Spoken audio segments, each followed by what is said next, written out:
nós vamos começar trabalhando a pessoa natural e depois do intervalo a gente trabalha a pessoa jurídica.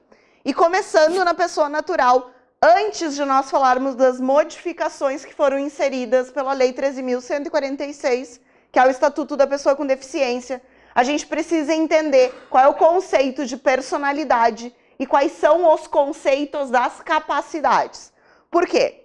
Porque o direito civil brasileiro, ele, antes de nos reconhecer capacidade, que é aquela possibilidade que ele nos dá de conviver juridicamente em sociedade, ou seja, é a capacidade que ele nos dá de estar em relações negociais, ele nos concede um atributo. E é um atributo mesmo. É um atributo porque ele é invisível, porque eu estou falando de uma ficção jurídica, não é nada palpável, não é nada que a gente possa sentir, mas que todos temos, que é chamado de personalidade.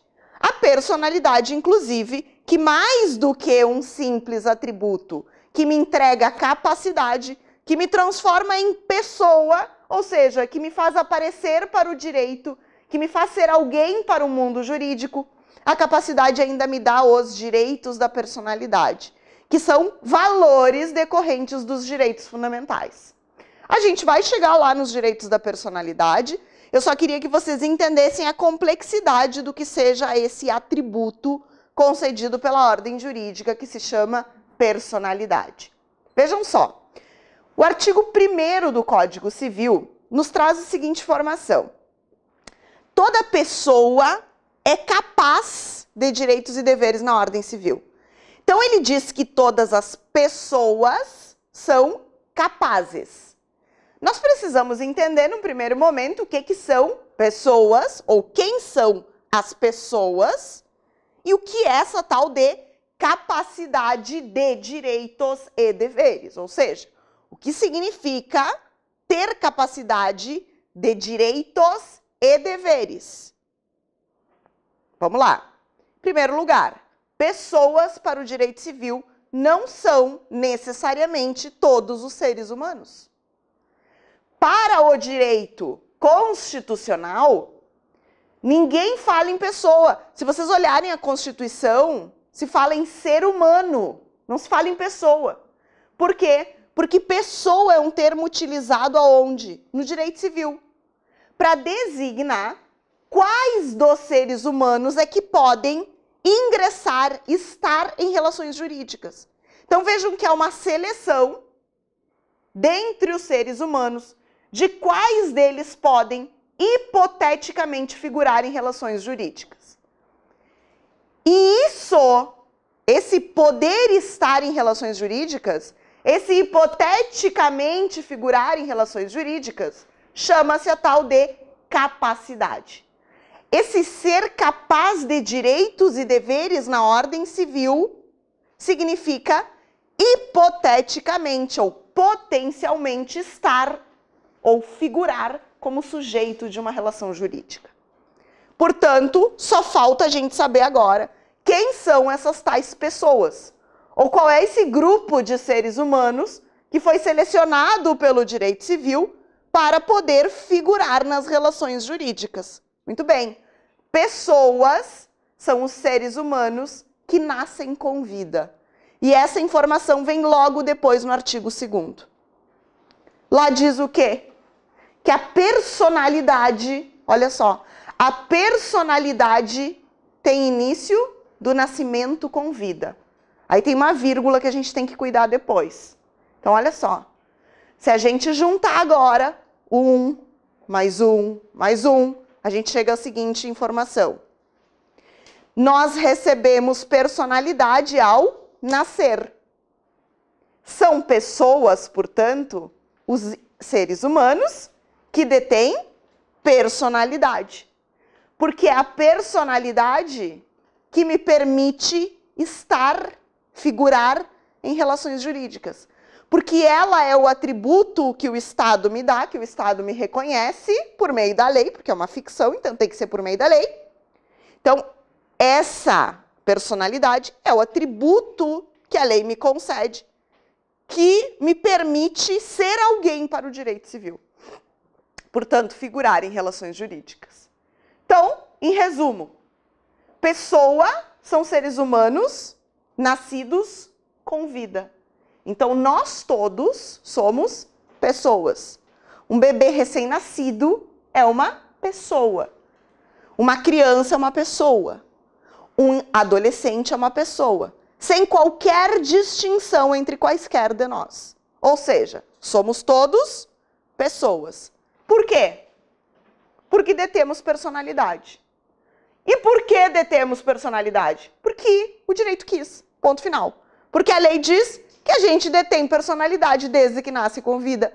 E ponto final. Se o direito dissesse detém personalidade apenas o indivíduo maior de 10 anos, a gente só ia deter personalidade a partir dos 10 anos. Porque se é uma invenção jurídica, é a norma que vai dizer a partir de quando a gente detém personalidade. Mas o artigo 2º nos traz mais uma informação. Ele diz o quê? Mas a lei põe a salvo, desde a concepção, os direitos do nascituro. Nascituro é o ser humano em formação, ou seja, é um ser humano, portanto, ele recebe toda a tutela constitucional, todos os direitos fundamentais protegem o nascituro, porque, vejam, a Constituição não restringe a pessoas os direitos, ela fala em seres humanos e não limita a fase da vida do ser humano, mas aqui no direito civil, o nascituro não ganha o status de pessoa. Por quê? Porque ele não detém personalidade. Por quê? Bom, porque o legislador escolheu como marco inicial o nascimento com vida. Porque o direito precisa trabalhar com um mínimo de certezas. Se nem a medicina sabe nos dizer em que momento da formação do nascituro inicia a vida, porque eles não sabem, há uma divergência científica sobre qual seja o momento correto em que se pode dizer a vida aqui neste embrião ou a vida no feto, ninguém sabe, quer dizer, existem muitas teorias. Vocês imaginem o direito criar uma resposta. Nem compete ao direito uma coisa dessas. A gente não tem habilitação técnica para isso, né? Portanto, o direito pega conceitos emprestados de outras áreas. E qual era o conceito mais certo que o direito tinha? O nascimento. Verificou que respirou? Beleza. Pode agora interagir em sociedade. Antes disso, vamos apenas proteger. Portanto, quando perguntarem para vocês o que é o nascituro, o que é esse ser humano em formação, o que é essa pessoinha que está lá no útero materno? É nascituro. Tá, mas o que é o nascituro? Nascituro é uma categoria jurídica própria. Ou seja, dizer que é nascituro não é desclassificar o sujeito. Muito pelo contrário. É reconhecer a ele uma categoria jurídica própria. Em termos científicos, a gente chama isso de natureza jurídica. Portanto, qual é a natureza jurídica do ser humano em formação? Nascituro. Claro, é uma categoria distinta da pessoa, que é o sujeito de direitos e de deveres na ordem civil. Significa dizer o quê, essa segunda parte do artigo 2º, então? Que em que pese o nascituro não detém a personalidade, porque a personalidade tem início da onde? Do nascimento com vida. A lei vai pôr a salvo os direitos do nascituro. Por quê? Porque existem alguns direitos da esfera civil que não esperam o nascimento. A gente sabe que as relações humanas são dinâmicas. Em tempos de informatização completa, elas são mais rápidas ainda. As coisas acontecem numa velocidade muito grande. Então, alguns direitos podem se perder até que a criança venha a nascer. E nós não podemos permitir que, por uma classificação jurídica, um ser humano perca direitos. Portanto, o legislador diz, olha, nós estamos atentos ao ser humano em formação. E nós sabemos que ele tem proteção constitucional. Portanto, os direitos mais sensíveis aqueles que podem se perder a qualquer momento, aqueles que podem se perder no dia a dia, esses nós vamos preservar, nós vamos pôr a salvo, nós vamos resguardar, para que quando essa criança nasça com vida, que é a expectativa natural, ele possa desfrutar de todos os seus direitos, ele possa pertencer a todas as relações jurídicas que nós, que já temos vida, também podemos pertencer. Vou dar um exemplo prático para isso ficar visível. Vocês imaginem uma mulher que está grávida e ela tem um namorado ou tem um companheiro numa união estável que ainda não foi reconhecida.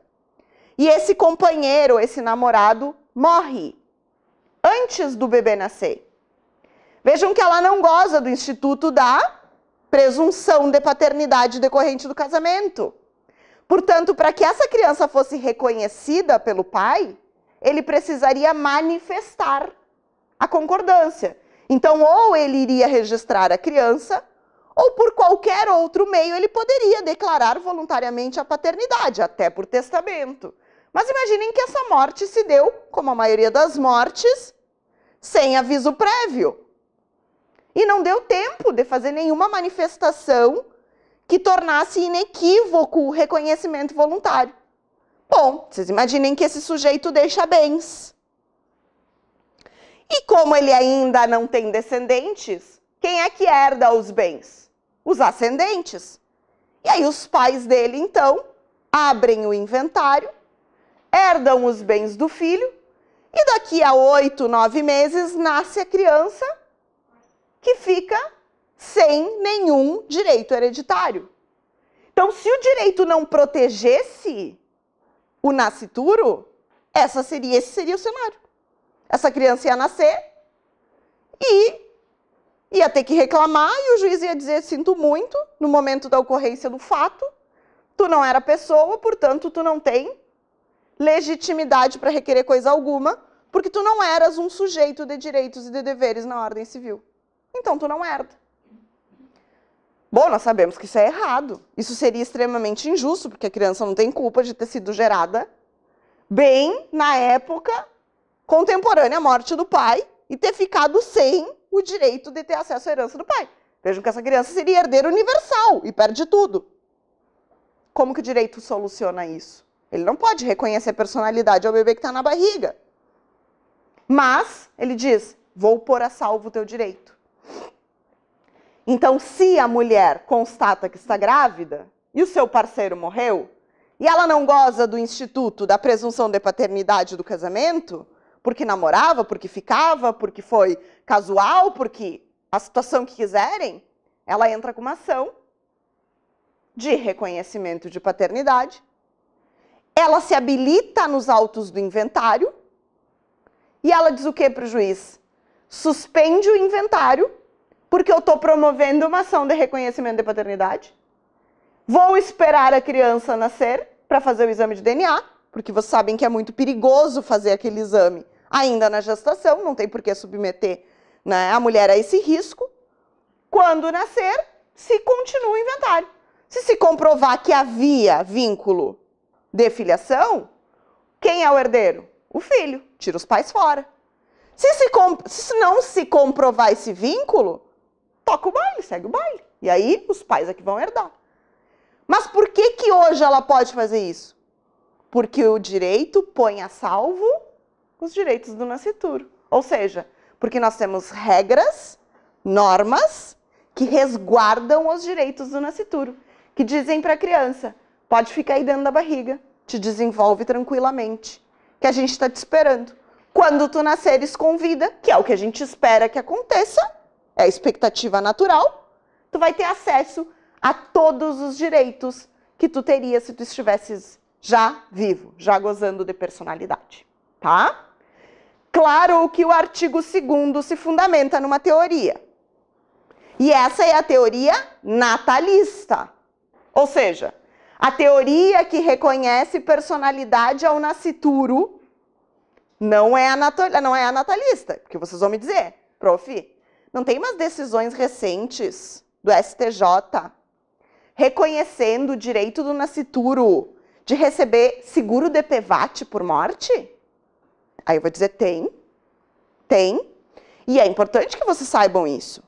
Por quê? Porque as bancas de concurso, todas elas, têm cobrado matérias objeto de recursos repetitivos. Tanto do STJ quanto do STF. Então, todas essas matérias que têm repercussão geral, vocês têm que estar ligados.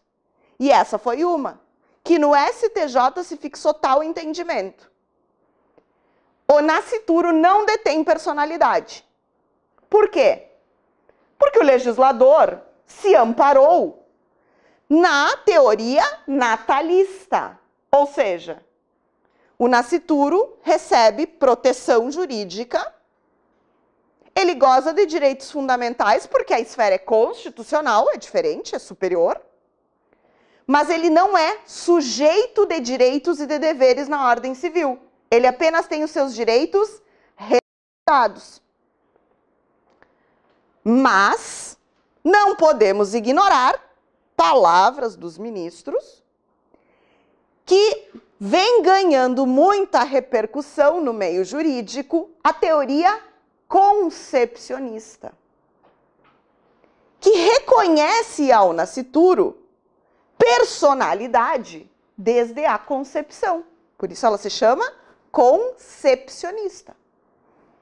E ao reconhecer ao nascituro personalidade desde a concepção, ela está, por via de consequência, transformando o nascituro em sujeito de direitos e de deveres. Mas os ministros modificaram a teoria. Para variar. O que eles entenderam? Que não dava para transformar o nascituro num sujeito de direitos e de deveres de forma tão escancarada. Porque o autor do Código Civil, o Miguel Reale, antes de morrer, ele deu diversas palestras para falar sobre o código, que era de autoria dele e de uma equipe, mas principalmente dele, que foi o organizador do projeto. E ele disse, com todas as letras, adotei a teoria natalista. Então, o STJ não podia simplesmente dizer, não, Miguel Reale quis dizer outra coisa, porque eles adoram fazer isso, mas, nesse caso, eles não tinham como, né? Está documentado que não. Então, o que eles disseram? A teoria concepcionista comporta várias interpretações. Portanto, nós vamos adotar a seguinte. O nascituro detém personalidade, desde a concepção, para direitos da personalidade. Por isso eu falei dos direitos da personalidade para vocês. Então, quando o tema for a violação de um direito da personalidade ou a proteção de um direito da personalidade, tipo, ofensa à vida, ofensa ao nome, direito sobre o próprio corpo, e aí por diante, estamos tratando de uma pessoa. Para qualquer outro direito, leia-se. Para os direitos de natureza patrimoniais, ele não é pessoa. Então, para o STJ, pode ser meia pessoa. Tu pode ser pessoa para umas coisas e tu pode não ser pessoa para outras. Então, enquanto tu é nascituro, tu tem tipo uma personalidade. Tu tem uma personalidade que te permite os direitos da personalidade. Só, enquanto valor. Mas para direitos patrimoniais não é reconhecido. Então, se dois nascituros ingressam com uma ação, um pedindo indenização por morte decorrente de acidente de trânsito, seguro DPVAT, e o outro pedindo danos morais por ofensa, lembrem do caso da Vanessa Camargo, né, que o Rafinha Bastos disse então que comeria ela e o bebê, vocês lembram desse caso? Então, ele deu essa declaração, né? A Vanessa Camargo estava grávida e ele disse, eu comeria ela e o bebê em rede nacional. E aí, claro que ela e o marido processaram o Rafinha Bastos. E o advogado dela, isso já fazem uns 6 ou 7 anos, atento já a esse movimento do reconhecimento da teoria concepcionista, o cara fez a seguinte jogada. Ele ingressou com uma ação em nome do nascituro. O polo ativo da ação era o nascituro e os pais. O que ele disse? aplicando a teoria concepcionista, ele é sujeito do dano. Portanto, ele sofreu um abalo ao direito de imagem e à honra. E na época o juiz de primeiro grau rejeitou e disse não. Não, emenda inicial, senão vou extinguir a ação. Por quê? Porque ele não tem legitimidade ativa. Podem os pais requerer indenização, agora o nascituro não tem personalidade. Por quê? Porque o código adotou a teoria natalista. Aí eles recorreram. E eu lembro que na época foi um escândalo, todo mundo, mas como que ele faz uma bobagem dessas? Não foi, ele deu uma tenteada, vocês imaginem se colasse a ideia dele. Ele ia ser um dos primeiros advogados a conseguir reconhecer personalidade ou aplicação da teoria concepcionista.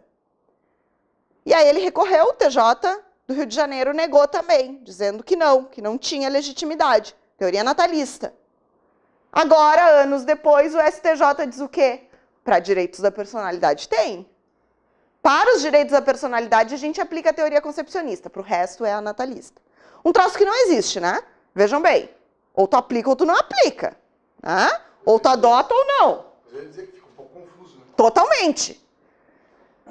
Mas, o que eles dizem? É para fins de seguro de private. Eles selecionaram, inclusive, o direito da personalidade. É só a morte. Por quê? Porque é óbvio que, com base nessa decisão, outras demandas, tipo a da Vanessa Camargo, começaram a chegar. E todas julgadas improcedentes. E o que a STJ disse sobre elas? Não veio inventar mais moda. Só a gente pode. O negócio aqui é DPVAT. Para o DPVAT, apliquem essa teoria nova. Para qualquer outro direito, espera nascer. Então, o que vocês têm que saber disso? Qual é a regra? Teoria natalista. O sujeito é pessoa apenas quando nasce com vida. Ele pode durar 1 segundo, ele pode respirar e morrer. Ele pode durar 1 hora, 2 horas, ele pode ficar numa incubadora. Ele pode virar um vegetal, mas ele nasceu e respirou. Portanto, ele é pessoa. Agora, essa é a regra. Somente pessoas podem ser sujeitos de direitos e de deveres na ordem civil. Ou seja, somente pessoas podem figurar em relações jurídicas.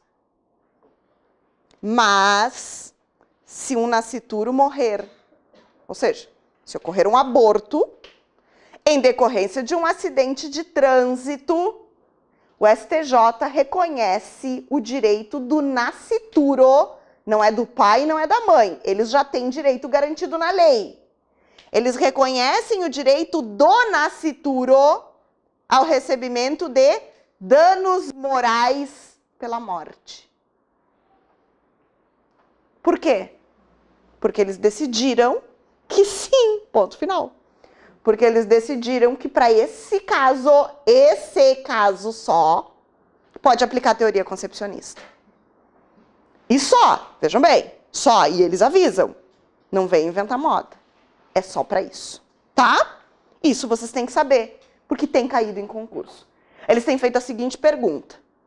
O nascituro, em que pese não detenha a condição de pessoa, poderá ter reconhecida a personalidade para fins de indenização de seguro DPVAT. É isso, eles falam exatamente isso. Para fins de indenização de seguro DPVAT. Aí eles falam nas teorias. Qual foi a teoria que o código adotou? Qual foi a teoria que o código não adotou? E assim por diante. Tá? Então fiquem atentos só a isso. Pergunte. Tá, eu só vou... Quando eu ficar repetindo as perguntas, vocês não achem que eu tô esquizofrênica. É que o pessoal da câmera não ouve vocês. Então, eu tenho que repetir a pergunta para responder, tá? Mas bem, então de que ano é a decisão? A decisão é de uns 4 anos atrás, tá? Então, faz uns 4 anos que ela já vem, que esse entendimento já vem sendo aplicado, tá?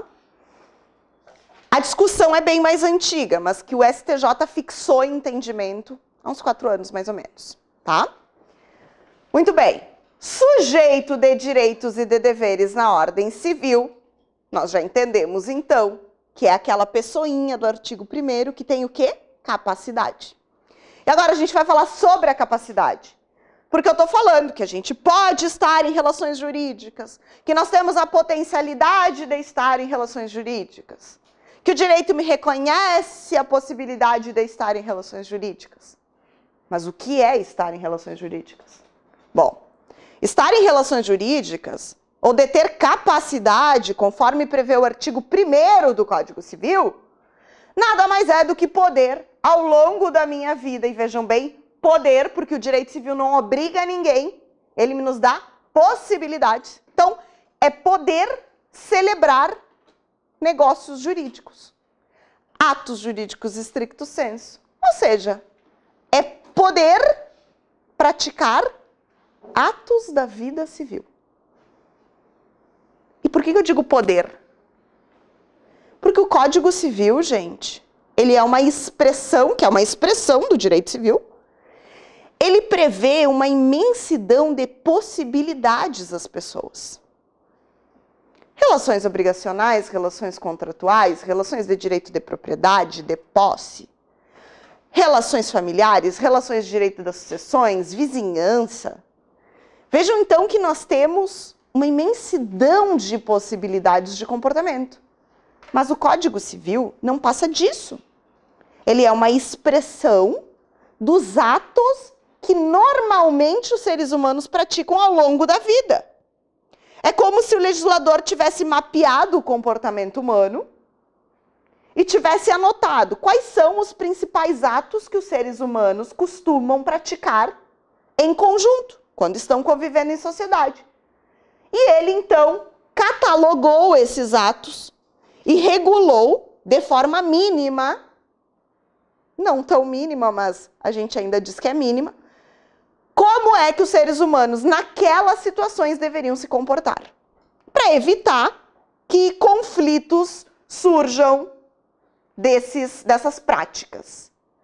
Então, o legislador me diz, olha, a partir do momento que tu nasce com vida, e que agora a gente considera que tu é uma pessoa, e que além de ser uma pessoa, então, tu é um sujeito de direitos e de deveres na ordem civil, tu pode celebrar contratos, tu pode figurar em relações obrigacionais, tu pode ser sujeito de responsabilidade civil, seja o ativo ou o passivo, tu pode ser proprietário, tu pode ser possuidor, tu pode ser usufruidor, tu pode ser, inclusive, titular de direitos reais sobre bens alheios, tu pode ser autor de herança ou tu pode ser herdeiro, tu pode figurar em relações familiares, e provavelmente tu vai figurar, tu já nasce figurando numa, né? Tu podes criar novas formas de família. Então vejam que ele me diz, olha, tu pode muita coisa. Se tu vai fazer essas coisas ou não, a escolha é tua. Mas se tu fizeres, estamos aqui, regulando a conduta. Por isso a gente diz que o direito civil é uma imensidão de possibilidades, não de obrigações. É claro que não tem jeito de eu passar a vida sem praticar um ato da vida civil. Ainda que seja uma imensidão de possibilidades, são possibilidades muito concretas. Ou seja, são atos tão comuns, tão ordinários, porque para o direito vocês sabem que ordinário significa comum, né? Então são atos tão ordinários que a gente pratica sem nem mesmo saber que está praticando. Hoje vocês já devem ter celebrado no mínimo uns 3 contratos vindo para o verbo. Sem contar no próprio contrato que vocês firmaram com o verbo. É um ato da vida civil. Quem comprou café é um ato da vida civil. Quem comprou água é um ato da vida civil. Quem pegou ônibus é um ato da vida civil. Quem veio de carro, quem abasteceu, quem deu carona é um ato da vida civil. Um contrato. Dar carona. Olha só. Então é claro, a gente não fica polemizando todos os dias. Nossa, estou ali indo celebrar um ato da vida civil. Claro que não, né? Vou ali exercer a minha personalidade. Claro que não. Mas vejam que normalmente a gente está praticando atos da vida civil. E o direito está atento a isso. Então ele diz, ó, se tu estiveres numa relação jurídica, tô aqui. Tô aqui. E inevitavelmente a gente vai estar. Inevitavelmente. Pois bem, Essa é a capacidade que nós chamamos de genérica. Ela é genérica porque ela compete a todo e qualquer ser humano. Ou seja, ela compete a toda e qualquer pessoa. Não interessa se é o recém-nascido que está em coma porque aspirou mecônio. Não interessa se é a criança que está saudável andando de bicicleta na rua. Não interessa se é o Michelzinho Temer, que tem um patrimônio espetacular com a idade que tem, nos bota no chinelo. Não interessa se somos nós, adultos, já donos das nossas decisões e dos atos que praticamos. Não importa se é um idoso que está portando mal de Alzheimer e que não reconhece nem a si próprio. Não interessa. Todas essas pessoas que eu citei, independentemente de qualquer característica, todas elas detêm capacidade genérica, mais conhecida como capacidade de direito. A capacidade de direito, também sinônimo para capacidade de direito. Capacidade jurídica. Chama-se de genérica porque ela é atribuída a todo e qualquer ser humano que detenha personalidade. Portanto, a todas as pessoas. É isso que diz no artigo 1º do Código Civil. Essa é a capacidade falada no artigo 1º. Isso é ser capaz de direitos e deveres. É a possibilidade que o direito civil me dá de estar em relações jurídicas. Só que aí vamos pensar concretamente. É meio ilusório pensar que um bebê, que um idoso com Alzheimer, que uma pessoa que está em coma possa manifestar a sua vontade, concordam? Bom, nem tem muito o que não concordar, né? Então, assim, a gente sabe que uma coisa é poder estar em relações jurídicas. Outra muito diferente é estar na relação por vontade própria. Portanto, nós temos dois mundos aqui. Nós temos a capacidade genérica, que é o direito me dizendo desde o momento em que eu nasço. A partir de agora tu é pessoa, então tu é sujeito de direitos e de deveres na ordem civil. Tu pode potencialmente figurar em qualquer relação jurídica, mas ainda não. Tu pode, só que não. Tu vai poder ser e somente ser alguém decidir por ti, porque tu ainda não pode decidir sozinho. Por questões técnicas e por questões práticas. Porque eu não espero que uma criança manifeste a sua vontade, além de chorar, dormir, comer, fazer cocô, xixi, dormir de novo, comer de novo. Eu não vou esperar que ela consiga problematizar a manifestação de vontade exigida para estar num contrato ou assumir uma relação obrigacional. Quem é que faz isso por ela? Os pais. E se não existirem os pais, o tutor ou o guardião, dependendo da situação jurídica que ela se encontrar. Tá, mas a gente cresce. A gente cresce e a ideia é que a gente se desenvolva de forma saudável.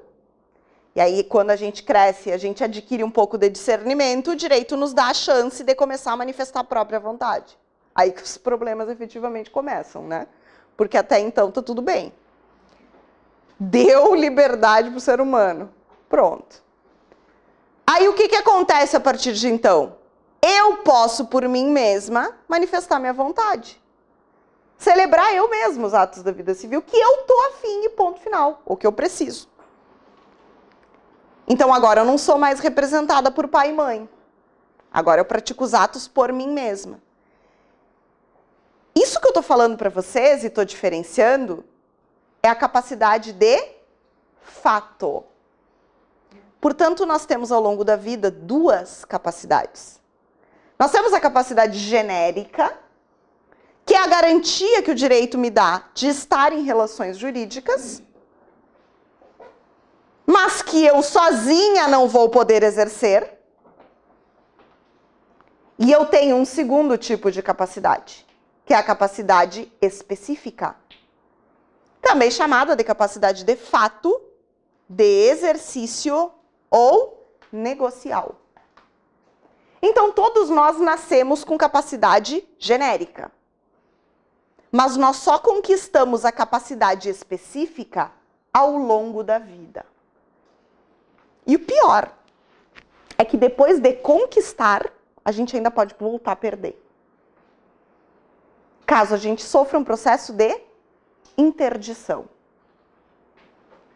Só que agora a gente vai ter que prestar bem atenção nas recentes 2 anos, já 3 anos, aliás, mas ainda são recentes, modificações inseridas pelo Estatuto da Pessoa com Deficiência, que é a Lei 13.146. Por quê?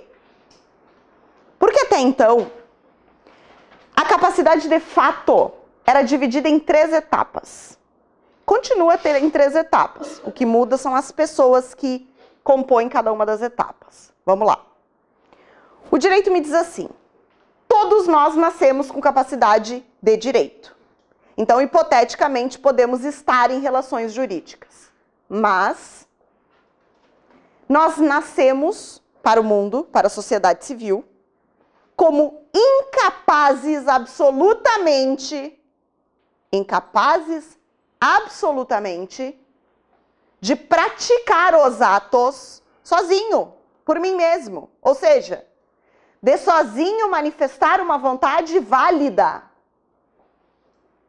Portanto, para celebrar atos da vida civil, até os 16 anos de idade, período em que eu sou o quê?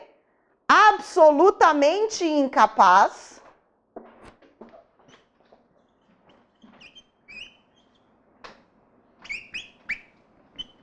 neste período aqui, eu só posso manifestar minha vontade de forma representada.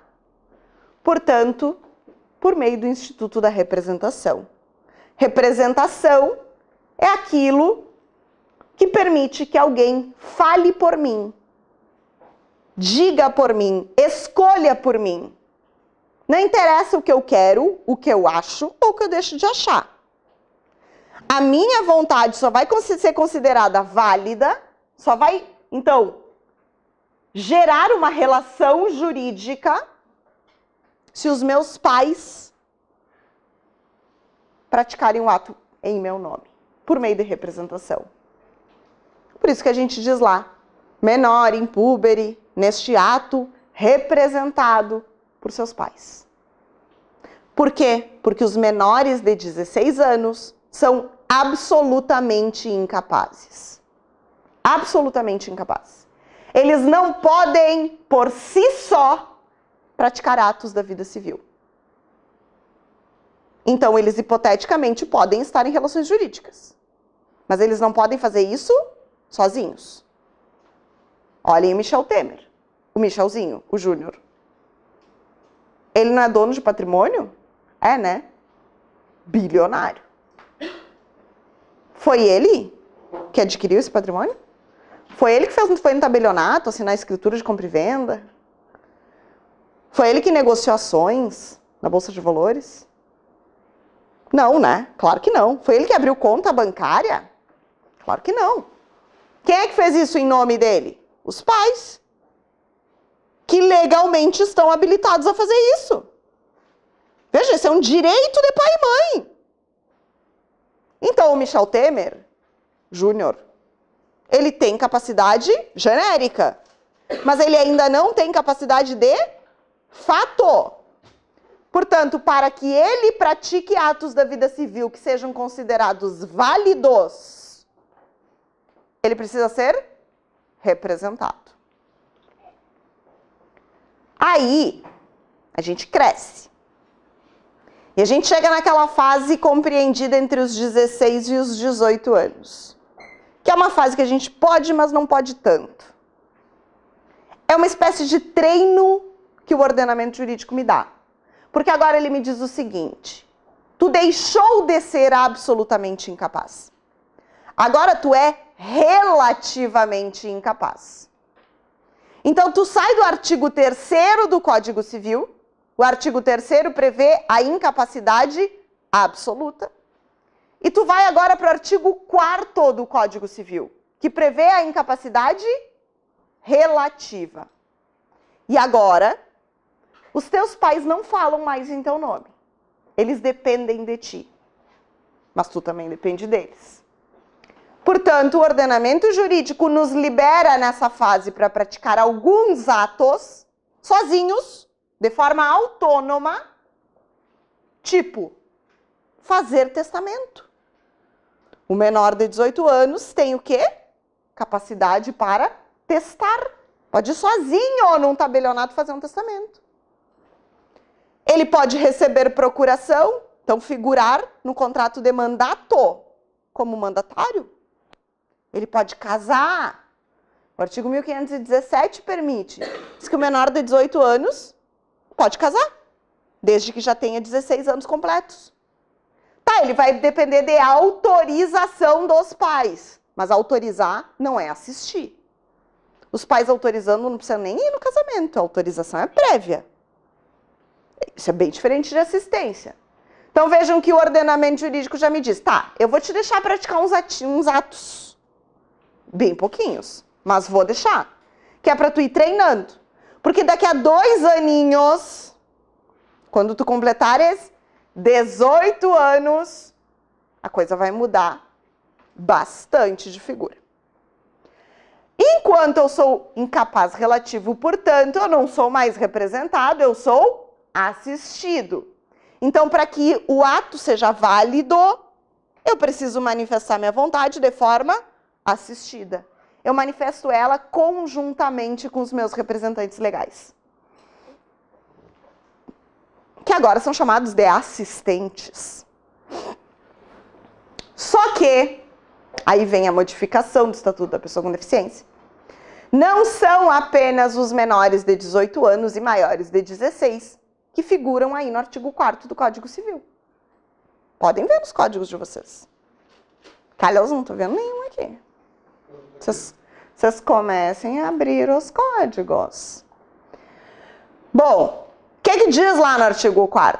Imagina se eu estou aqui inventando os artigos para vocês. Tem 2 ou 3 de computador aqui verificando. Mas não estou inventando, tá? Não faria isso. Não faria não, mentira, faria, mas não vou fazer, tá? Bom, lá no artigo 4º diz o seguinte, que além dos menores de 18, maiores de 16, também são incapazes relativos os viciados em álcool, os ébrios habituais, ou os viciados em tóxicos. Então, os drogaditos e os alcoólatras são também relativamente incapazes. Precisam aí de uma mãozinha de alguém para praticar atos da vida civil que sejam considerados válidos. Além deles, aqueles que, de forma transitória ou definitiva, não puderem exprimir sua vontade. Porque vocês imaginem que exprimir a vontade de algum jeito, eu não estou falando que precisa saber falar ou precisa conseguir emitir sons, porque senão os mudos não iam poder celebrar atos da vida civil, que seria um absurdo. Eu estou falando de pessoas que, de alguma maneira, têm que, de forma inequívoca, me dizer se querem, se não querem, se gostam, se não gostam. Podendo expressar minha vontade de alguma forma compreensível, eu não tenho capacidade restrita. Mas se eu não consigo, ainda que por uma causa transitória, estou fazendo um tratamento médico e em razão disso estou em coma induzido, mas não sei por quanto tempo vou ficar naquela situação. Estou me recuperando de um acidente vascular cerebral e a expectativa é que eu consiga recuperar todos os movimentos e que consiga voltar a me comunicar, mas isso vai demorar um tempo. Isso são questões transitórias. Então, naquele meio tempo, eu serei relativamente incapaz. Ou ainda aquelas pessoas que permanentemente estiverem sem condições de expressar vontade. Então, as pessoas que, por exemplo, estão em estado vegetativo, que sofreram um AVC, que deixou sequelas muito grandes e a pessoa não consegue mais se comunicar, então que não tem mais perspectiva de recuperação, também são relativamente incapazes. E por que eu disse que isso é uma modificação? Porque até o Estatuto da Pessoa com Deficiência, essas pessoas figuravam no artigo 3º. Então eles eram absolutamente incapazes e não relativamente incapazes. Então elas podiam ser interditadas de forma absoluta. Eu chegava nos 18 anos, completava a plena capacidade e voltava atrás, por decisão judicial. Agora, a partir do Estatuto da Pessoa com Deficiência, que revogou os artigos 3º e 4º do Código Civil, reescrevendo seu texto, ninguém mais volta a ser absolutamente incapaz. Ninguém, gente. Ninguém. Lá no artigo 3º existe uma única causa de incapacidade absoluta, que é o quê? A menoridade, ou seja, abaixo de 16 anos. Eu estou em coma, eu não tenho perspectiva de acordar. Tu não é absolutamente incapaz. Não é. Simples assim. Eu estou em estado vegetativo. Não interessa, tu não é absolutamente incapaz. Tu é, no máximo, relativamente incapaz. Pergunte.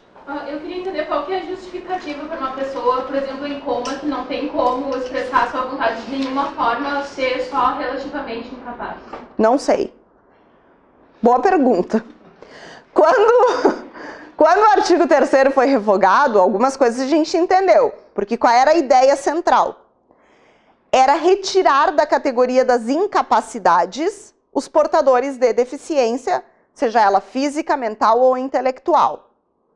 Até aí todo mundo entendeu. Beleza, não vamos mais taxar os portadores de deficiência como incapazes. Então a gente reconhece aos portadores das deficiências plena capacidade. Atenção para isso, plena capacidade. Mas, dependendo do grau de dificuldade que eles tiverem para expressar a vontade, para compreender a complexidade dos atos da vida civil, para manifestar sua vontade para estar em relações jurídicas, ele poderá ser curatelado num grau máximo, sem perder capacidade, mas ele é curatelado para atos negociais, ou, se essa dificuldade for menor, ele pode ter os apoiadores, pelo processo de tomada de decisão apoiada, que é um processo novo, né, que surgiu a partir dessa modificação. A gente vai ter uma aula para trabalhar sobre isso, não se preocupem. Só que ao revogar o artigo 3º, eles tiraram a galera toda de lá. Então, quem nem sofria de algum tipo de deficiência, virou relativamente incapaz. Então, essa foi a primeira pergunta que todo mundo fez. Como que eu posso sustentar que alguém que está em coma, vejam, não estou falando de deficiência, eu estou falando de um coma em resultado de algum problema de saúde, que não é considerado deficiência. Deficiência é outra coisa. Como que alguém que não consegue nem saber que está vivo, porque até agora ninguém sabe o que acontece durante o coma, pode ser considerado relativamente incapaz? Porque um relativamente incapaz pode praticar alguns atos da vida civil e outros não. Os que ele não pode praticar sozinho, ele depende de assistência, que é diferente da representação. Como que eu vou permitir, então, que alguém que não manifesta sua vontade concorde com os atos do seu assistente? Isso não existe. Então, eles modificaram todo o raciocínio jurídico. Para a gente entender essas alterações, tu tem que modificar, inclusive, o que tu sabia sobre isso.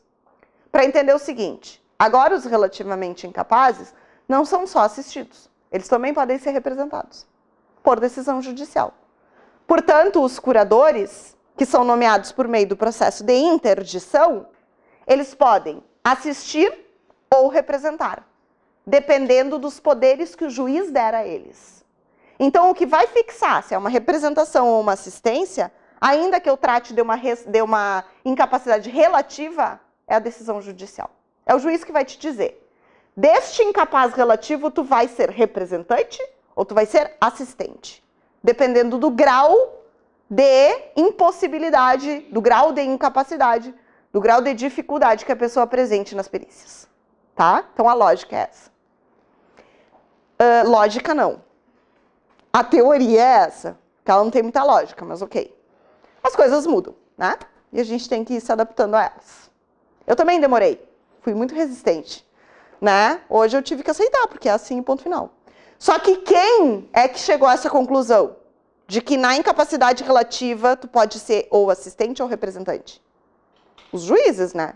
Porque a lei não fala isso. Eles simplesmente alteraram os artigos e se virem aí, ponto final. Aí o judiciário, obviamente, teve que interpretar. Bom, não fez mais do que sua obrigação, né? Porque os juízes interpretam, né? Mas tiveram que criar uma solução, porque se criou ali um impasse jurídico, né? E aí se criou uma solução. Bom, já que é o juiz que define os limites da curatela, vai caber ao juiz, dentro desses limites, decidir se ele vai, se o curador vai representar ou vai assistir. Daí agora é assim que funciona, tá? Mas o que eu quero que vocês lembrem, que vocês decorem, que vocês internalizem?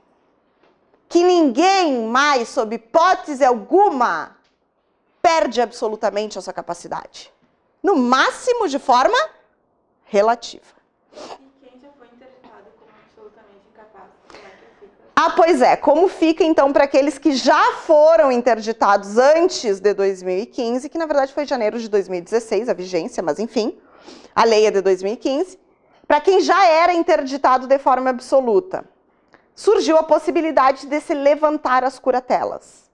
Então, algumas pessoas entraram com ação de levantamento de curatela, e aí os juízes analisam, no caso concreto, se podem retirar a curatela, se podem devolver à pessoa a sua capacidade, ou se alteravam para a incapacidade relativa. Tá? Na prática, foi isso que aconteceu. Algumas pessoas nunca mexeram em nada, ficou como estava. Então, quem já era absolutamente incapaz, continuou absolutamente incapaz. Claro que se a pessoa se sentir prejudicada ou se alguém interceder por ela, pode reverter judicialmente para incapacidade relativa ou até mesmo levantar a curatela se já estiver liberada, tá? Um caso famosíssimo, claro que não é brasileiro, né? Mas que veio à mídia esses dias, a Britney Spears. Vocês viram que ela foi internada pelo pai numa clínica? Só que vejam que a Britney Spears, por muitos anos, usou abusivamente de drogas, que no Brasil, então, é uma causa de incapacidade relativa. E ela, lá nos Estados Unidos, também foi interditada. E o pai dela virou o curador dela. Só que, claro, pouca gente sabia, isso não era tão público, porque ele geria negocialmente, ele geria os negócios dela. Vejam que ela casou, ela descasou, ela casou de novo, ela namorou, ela perdeu a guarda do filho, ela recuperou a guarda dos filhos. Tudo isso sendo interditada. Agora, no Brasil, a ideia é a mesma. Não se toca nos direitos fundamentais, não se toca nos direitos pessoais, não se toca nos direitos familiares. Apenas na esfera negocial. É para evitar que a pessoa desperdice patrimônio só. O resto ela pode fazer à vontade. Casar, descasar, viajar, trabalhar, voltar, se demitir, pode tudo. Só não pode tomar decisões de aspecto negocial. E o regime de casamento, como é que fica? O regime de casamento também é liberado, ela tem liberdade para adotar o regime que quiser. Não tem nenhuma limitação, ou seja, não é caso de separação de bens, não é. Tem liberdade para escolher o regime de bens.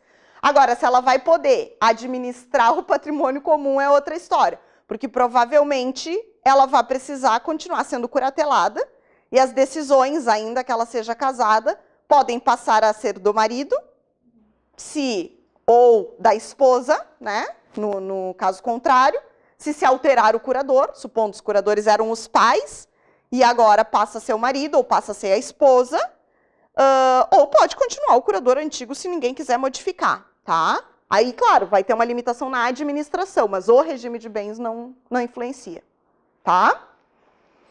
Deu para entender até aqui? Pois bem, mas tem mais gente lá na incapacidade relativa, além daqueles que não podem exprimir a sua vontade de forma inequívoca, ainda que transitória ou provisoriamente, né? Que são os pródigos. Os pródigos que são uma das categorias mais antigas do direito. Do direito, não estou nem falando do direito brasileiro. O pródigo é aquele sujeito que tem uma doença chamada prodigalidade. A prodigalidade é uma doença que faz com que o sujeito perca totalmente a noção do valor das coisas. Então, não é um péssimo administrador, Não é o sujeito que faz maus negócios, não. É o sujeito que faz achando que está arrasando. É o sujeito que vende um apartamento que vale 1 milhão por 200 mil e acha que fez um baita negócio. Ou que compra um apartamento por 1 milhão e o apartamento não vale nem 500. Mas ele está ciente de que está tudo bem. Esse sujeito que depreda o seu patrimônio porque ele não tem a menor noção do que está fazendo, esse é o pródigo, tá? É que na jurisprudência, isso é bom que vocês saibam também, os superendividados, aquelas pessoas que gastam compulsivamente, têm sido equiparadas aos pródigos para fins de interdição, tá? Isso já é pacífico na jurisprudência, pode ser cobrado de vocês também.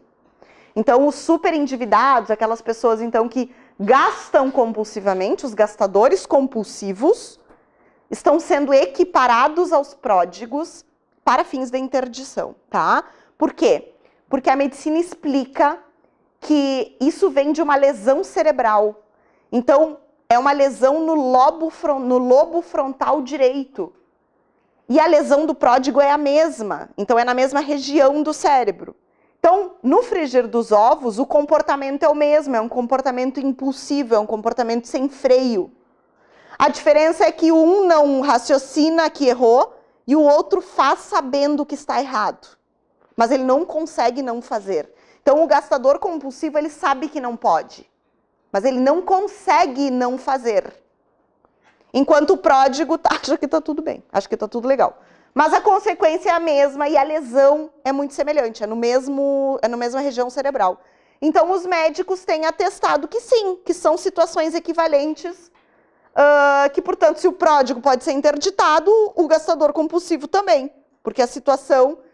clinicamente, ela gera as mesmas consequências. Então, os juízes têm aceitado também como causa de interdição, tá? Pois bem, esses sujeitos podem ser ainda sujeitos de interdição. Só esses.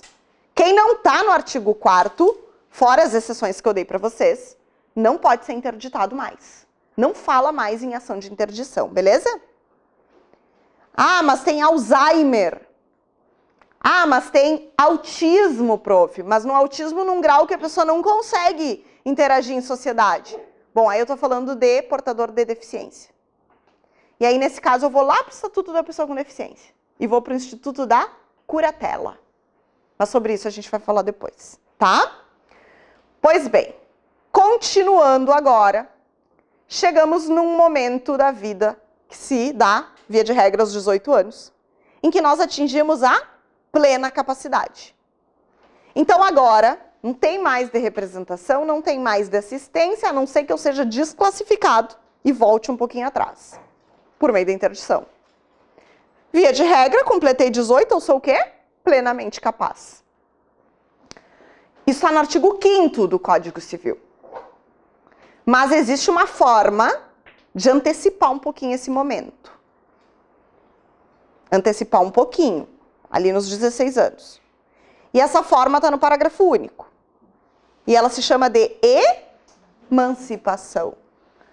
Portanto, eu atinjo a plena capacidade ou completando 18 anos ou me emancipando. Existem 3 formas de emancipação. 3.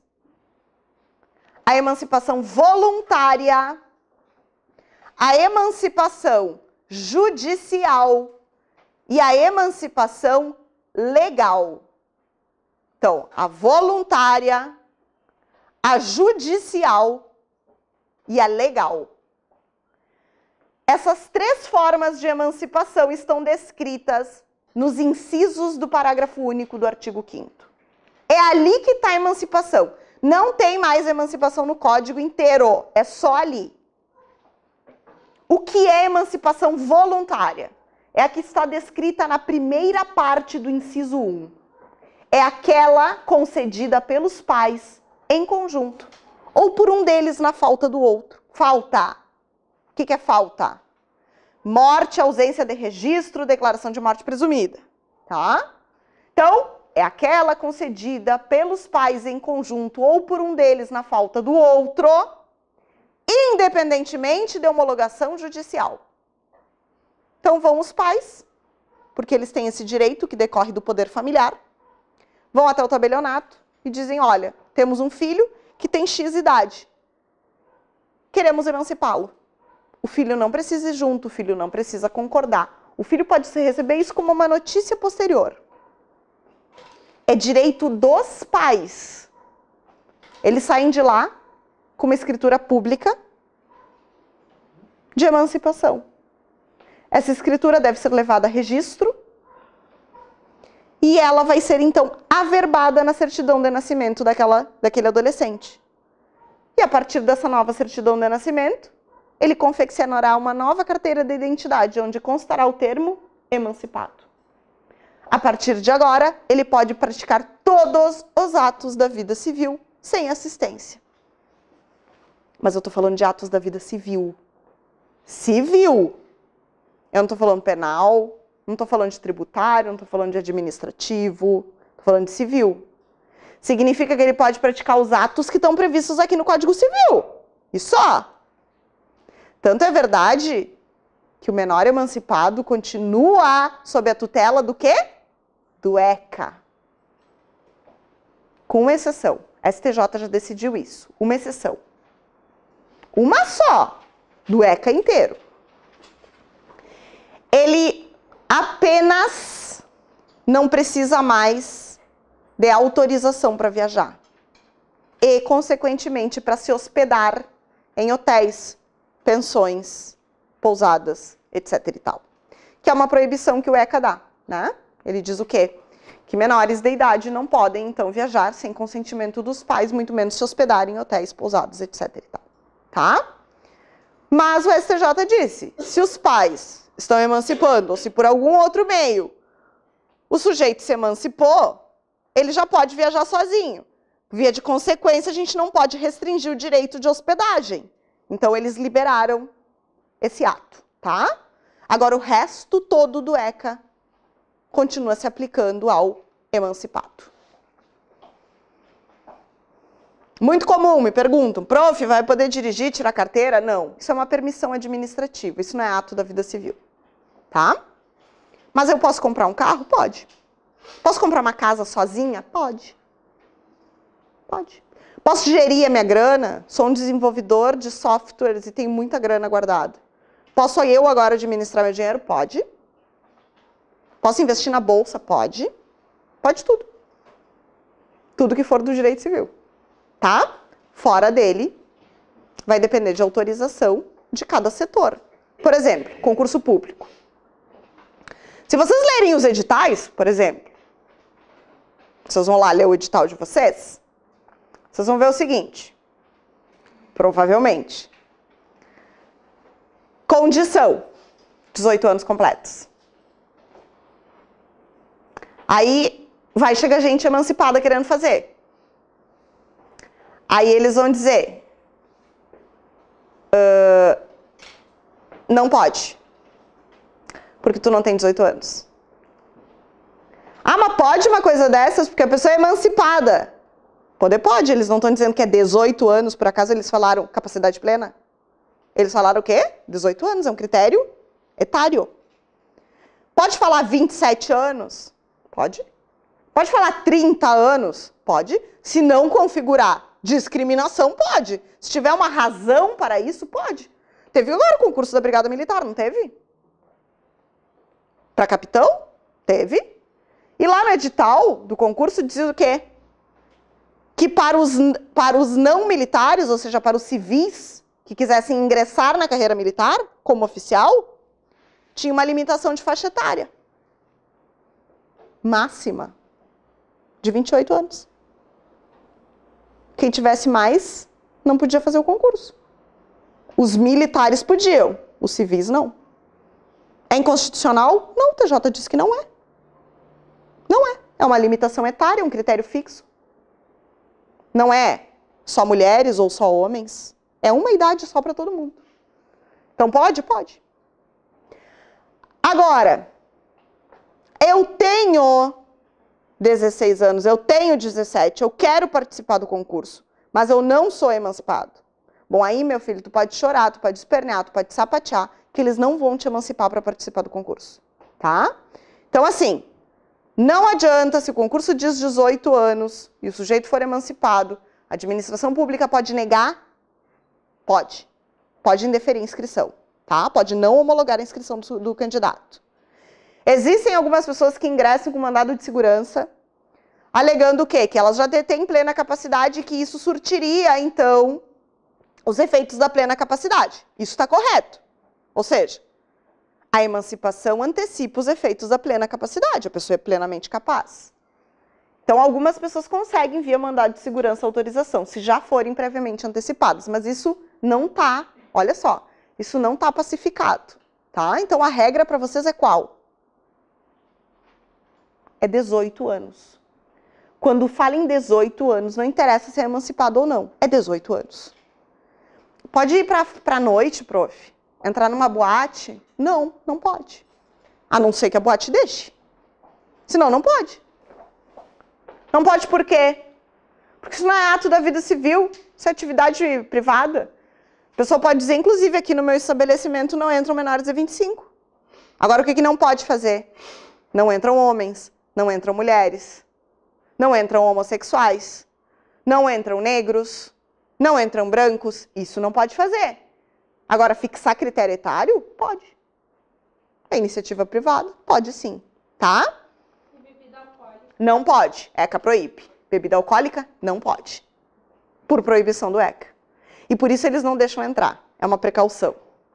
É justamente por isso que as boates, a maioria delas diz, ou te dão aquela consumação que não pode consumir bebida alcoólica. Que é muito perigoso, porque alguém pode te dar bebida alcoólica e a responsabilidade é do estabelecimento. Se ele não exigir um representante legal, né? Então, pelas dúvidas, eles não permitem. Se bate fiscalização, eles são ralados, tá? Bom, a segunda forma de emancipação é a judicial, porque a voluntária, vocês viram que é uma barbada, né? É só ir no tabelionato e ponto final. A judicial, ela existe para uma categoria específica de adolescentes, que são os tutelados. Vocês imaginem a seguinte situação. Perco pai e mãe e recebo um tutor. Estou lá sendo tutelado, completo 16 anos de idade, e eu e meu tutor entramos em consenso que eu não preciso mais seguir sendo tutelado. Que eu já tenho maturidade suficiente, eu já trabalho, eu fiquei com uma herança, eu quero levantar a herança, porque eu não posso levantar a herança antes dos 18 anos, né? A herança fica sendo administrada pelo juiz. Eu quero levantar a herança, quero viver sozinho, vou estudar na capital, nem vou ficar mais com meu tutor. Aí o tutor diz, é o seguinte, eu vou te emancipar. Tá, mas só um pouquinho. Quem é que nomeia o tutor? O juiz, né? Tá, e aí eu posso simplesmente chegar para o juiz e dizer, juiz, é o seguinte, ó, muito obrigada pelo cargo, mas eu resolvi emancipar o menor. Fica tranquilo que tá tudo bem, ele já tem capacidade. Claro que não, né, gente? Porque aí eu tô me destituindo da tutela. Como que um curador se libera do encargo? Pedindo para o juiz liberar ele, né? Eu não posso modificar uma decisão judicial porque eu tô afim, a não ser que tenha um termo final. Cheguei no fim, cheguei na data que o juiz disse, bom, tu vai ser tutor até tal data. Via de regra, a tutela dura até os 18 anos, gente. Eu não posso me liberar antes, a não ser que o juiz me diga, tá, vai, vou nomear outro. Então, eu não posso sair emancipando o tutelado, até porque emancipar é um direito de pai e de mãe. Tutor não exerce poder familiar. Tutor exerce uma obrigação legal. Ele não exerce poder familiar. É bem parecido, mas não exerce. Então, ele não tem os direitos de pai e mãe, tipo emancipar filho. Ele não tem. Então, para que um menor tutelado seja emancipado, ele precisa de autorização do juiz. E é por isso que eu chamo de emancipação judicial. Onde que ela está prevista? Na segunda parte do inciso 1. Na segunda parte do inciso 1. Quem entra com essa ação, no caso, seria o tutor, em nome do... Pode ser o menor, Pode ser o com de representado... Não, no ato representado pelo tutor, assistido, aliás, pelo tutor, pode ser o menor, não tem problema. A única condição que se estabelece é ouvido o tutor. O tutor tem que ser ouvido no processo de emancipação. Só isso que tem de condição, tá? E aí o juiz, vejam bem, discricionariamente vai analisar se naquele caso concreto ele emancipa ou não, tá? Não é um direito potestativo do adolescente. O juiz vai analisar no caso concreto se emancipa ou não. Pergunte. Se eu emancipar meu filho por testamento, vai ser voluntária ou judicial? Porque no caso o testamento tem que passar pelo juiz, né? Só que ela foi voluntária. Não existe emancipação voluntária por testamento. A emancipação voluntária tem que ser por instrumento público. Tá, prof, mas o testamento é o público, mas não é o instrumento adequado para a emancipação. O que tu pode fazer no testamento é manifestar tua concordância com futura emancipação. Aí ela vai ser judicial. Porque aí, se a mãe ainda vive, não vai produzir efeitos. Porque a mãe sozinha pode emancipar o filho, porque o outro faltou. Se a mãe não vive, ele vai ser tutelado. Aí o juiz vai analisar, no caso concreto, se nomeia tutor ou se emancipa o jovem. Aí ele vai consultar o adolescente, tá? Mas voluntária não é. A voluntária tem que ser necessariamente um ato próprio, tá? Muito bem. Existe uma terceira forma de emancipação, que é a emancipação legal. A emancipação legal tem 4 hipóteses. Incisos 2, 3, 4 e 5 do parágrafo único do artigo 5º.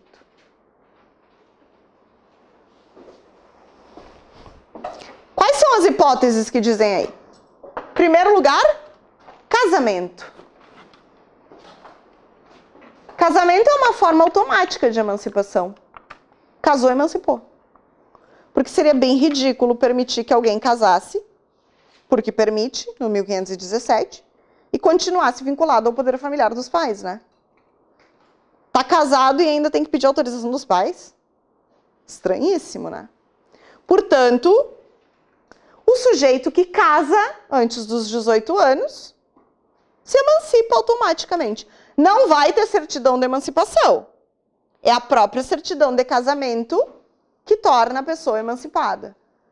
Ai, mas aí vai que ele está celebrando um contrato e alguém se recusa a celebrar o contrato. Mostra o Código Civil. Está lá, inciso 2 do parágrafo único. Casamento. Diz lá, bem simples. Casamento. Tá? Tem outras 3 hipóteses. 3 hipóteses. E dessas 3 outras hipóteses de emancipação legal, uma é bem útil. Bem útil e surgiu com o Código Civil de 2002. Ela não tinha previsão no Código de 16. Que é a do inciso 5º. O adolescente que já tiver economia própria. Ali fala em estabelecimento comercial, que é um termo antigo que a gente usava quando se falava em direito comercial e não direito de empresa, tá? Então, o adolescente que já tem economia própria, e a gente tem agora uma geração, os jogadores de futebol, os artistas, os youtubers, os desenvolvedores de aplicativo, desenvolvedores de software, de jogos, os gamers, né? É uma gurizada. É uma gurizada. Quando essa gurizada completa 16 anos de idade e prova que já tem economia própria, que já pode sustentar, pode requerer ao juiz. Vejam bem, é via requerimento judicial, mas eu chamo de emancipação legal e já explico por quê.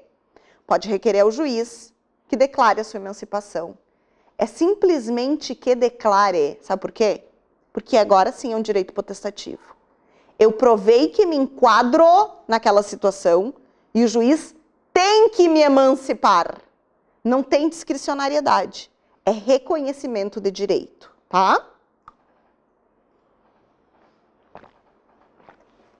Por isso que se chama de emancipação legal. Porque é um enquadramento àquela causa prevista em lei. Tá, mas ainda tem 2 causas, do inciso 13 e do inciso 4º, que eu já adianto para vocês, não acontecem. Elas existem, mas elas não acontecem. Olhem lá. Uma delas diz o seguinte: pela conclusão de curso de ensino superior, Aí eu pergunto o seguinte, quem é o gênio, né? Que consegue, antes dos 18 anos, concluir curso de ensino superior a tempo de requerer emancipação. Porque se eu concluo ali, apertado, com 17,5, mas meu filho, até a atuação ser distribuída, é melhor tu esperar o teu aniversário. Então, assim, vai ter que intimar o MP. Pior ainda, vai demorar mais. Só para o processo atravessar a rua na comarca de Porto Alegre demora 2 meses. Então, assim, ó, desiste, espera o teu aniversário. Agora, me apresentem alguém que conseguiu fazer isso aos 16 anos. Não conta curso técnico. Não conta curso técnico. Exato. Aí tem, exato, que daí tu já sai do ensino médio com o técnico pronto. Não. O EMEC diz que equivale a curso de ensino superior, mas não no diploma. Ou seja, para fins de mercado. Não adianta. O judiciário já decidiu que não, é bacharelado ou licenciatura. O sujeito que conseguir antes dos 18 anos concluir um curso de bacharelado ou licenciatura pode se emancipar. O brabo é conseguir, mas ok, tá? A segunda hipótese que não acontece é o quê? Exercício de emprego público efetivo, porque o problema é o efetivo. Porque até o emprego público já vai ser difícil, porque eles exigem 18 anos. Mas supondo que o sujeito consegue, lá naqueles concursos, por exemplo, de magistério no interior, sabe? Que a gente sai do colégio já formado no magistério e começa a dar aula para pré-escola ou para a primeira série. Com 16 anos já pode. Tô lá trabalhando. Tá, mas o emprego público, para ser efetivo, precisa do quê? Do estágio probatório. Que é de quanto tempo, gente? 3 anos. Constituição que prevê. E aí vai dar tempo? Mesmo que eu assuma excepcionalmente aos 16, vai dar tempo? Claro que não. Ai, prof, como que o legislador foi tão estúpido a ponto de prever essas hipóteses que não tem como acontecer? Não é que não foi isso. Vou explicar para vocês o que aconteceu. Qual era a maioridade civil no Código de 16? 21. Só que no Código de 2002 a previsão era essa também. Era 21. Sabe por quê? Porque o Código não é de 2002 coisa nenhuma. O Código é da década de 70. Miguel Reale entregou o Código pronto no Congresso em 72. 7-2. A Câmara de Deputados votou e aprovou o Código em 80. E o Código demorou para atravessar a passarela para o Senado 2 anos. Quando chegou para votação no Senado, o Senado, de forma inédita, tomou uma decisão boa. E disse o quê? O que estava acontecendo em 82? A reabertura democrática. E aí tinha todo o movimento da nova Constituinte, que acontece um pouquinho depois, para promulgar a Constituição em 88. Aí o que eles pensaram? Pensaram, eles conseguiram pensar. Eles conseguiram pensar o seguinte, o que adianta a gente aprovar o Código Civil agora, se vai vir uma nova Constituinte, o regime jurídico, por consequência, vai se alterar, porque se altera o regime político, altera o jurídico. Vamos esperar, né? Senão a gente vai ter que reformar o código assim que ele nasce. Não faz sentido. Aí eles engavetaram o projeto. Só que eles meio que se esqueceram, né? Porque eles só ressuscitaram o projeto de novo em 1996. Nesse meio tempo, é claro, passada a Constituinte, o projeto foi devolvido ao Miguel Reale, que convocou a equipe toda de novo e disse, ó, adequem a Constituição Federal. Pouca coisa foi modificada, foi mais, assim, ó, mais mesmo substancialmente no direito de família. Metade das alterações foram no direito de família. Mas algumas outras coisas eles se passaram. Tipo o quê? A maioridade. Porque não é que eles precisassem reduzir a maioridade civil para 18 anos. Eles não precisavam fazer isso. Mas ficaria fora de contexto, porque agora a gente trabalha com uma ideia de sistema jurídico. E a maioridade penal tinha sido reduzida para 18 anos.